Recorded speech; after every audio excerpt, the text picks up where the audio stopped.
जिस प्रकार से केजरीवाल जी ने झूठ और फरेब की राजनीति की, दिल्ली वालों को बरगलाकर अपनी मीठी बाणी से, अपनी झूठी कस्मों से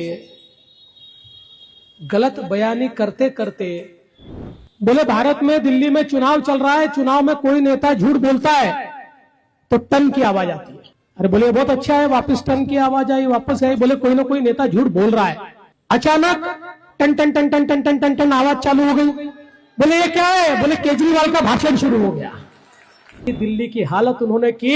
अरे यकीन मानिए, अगर देश की सरकार नहीं होती, अगर भारत सरकार नहीं होती, ये दिल्ली में इतने हाईवे नहीं बनते, ये दिल्ली में एक्सप्रेसवे नहीं बनते, ये दिल्ली में इंफ्रास्ट्रक्चर नहीं बनता, ये दिल्ली की मेट्रो का विस्तार नहीं होता, तो दिल्ली वालों सांस लेने के लिए भी आपको जगह नहीं होती। अरे ये तो मोदी जी की सरकार का आभार है कि आप लोग सांस ले रहे हो। अगर केजरीवाल जी के हाथ में केवल दिल्ली होती तो आप सांस भी नहीं ले पाते।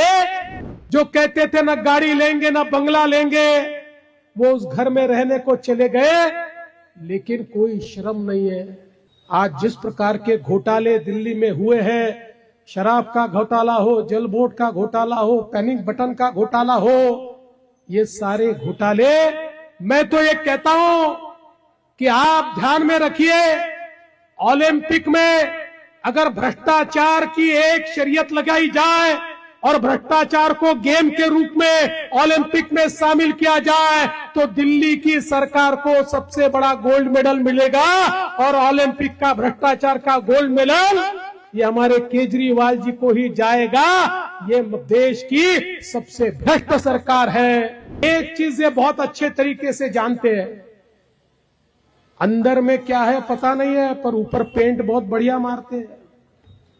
बाहर से कोई देखे तो लगता है कितना सुंदर है, अंदर जाकर खंडर नजर आता है। ऐसी ही दिल्ली की हालत उन्होंने की। अरे यकीन मानिए, अगर देश की सरकार नहीं होती, अगर भारत सरकार नहीं होती, ये दिल्ली में इतने हाईवे नहीं बनते, ये दिल्ली में एक्सप्रेसवे नहीं बनते, ये दिल्ली में इंफ्रास्ट्रक्चर नहीं बनता, ये दिल्ली की मेट्रो का विस्तार नहीं होता, तो दिल्ली वालों सांस लेने के लिए भी आपको जगह नहीं होती। अरे ये तो मोदी जी की सरकार का आभार है कि आप लोग सांस ले रहे हो। अगर केजरीवाल जी के हाथ में केवल दिल्ली होती तो आप सांस भी नहीं ले पाते।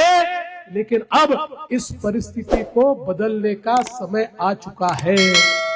इसलिए मैं आपसे निवेदन करने के लिए आया हूं।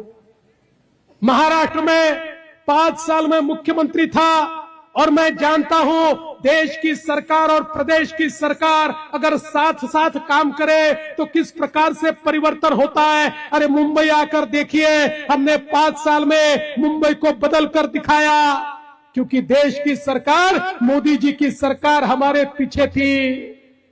अगर दिल्ली में भी भारतीय जनता पार्टी की सरकार आएगी तो दिल्ली को बदलने के लिए समय नहीं लगेगा, क्योंकि फिर दिल्ली के पीछे भी मोदी जी खड़े होंगे। आज भी मोदी जी खड़े, लेकिन हमारे मुख्यमंत्री को और उनकी पार्टी को गाली देने से फुर्सत नहीं है। उनको मोदी जी का विकास नहीं होना, उनको नहीं चाहिए। उनको मोदी जी के विकास से डर लगता है। उनको लगता है दिल्ली वालों को मोदी जी का विकास समझ में आ गया तो मेरा दुकान बंद हो जाएगा, इसलिए मोदी जी का विकास वो नहीं चाहते। लेकिन अब ये मौका है, इस मौके पे चौका मारो दिल्ली वालों, ये बहुत अच्छा मौका है। इस मौके पर भारतीय जनता पार्टी की पूर्ण बहुमत वाली सरकार ये दिल्ली की तकदीर बदलेगी, ये दिल्ली का चेहरा बदलेगी, ये आने वाले पीढ़ियों को एक नई दिल्ली, एक सुहानी दिल्ली भेंट के रूप में देंगी।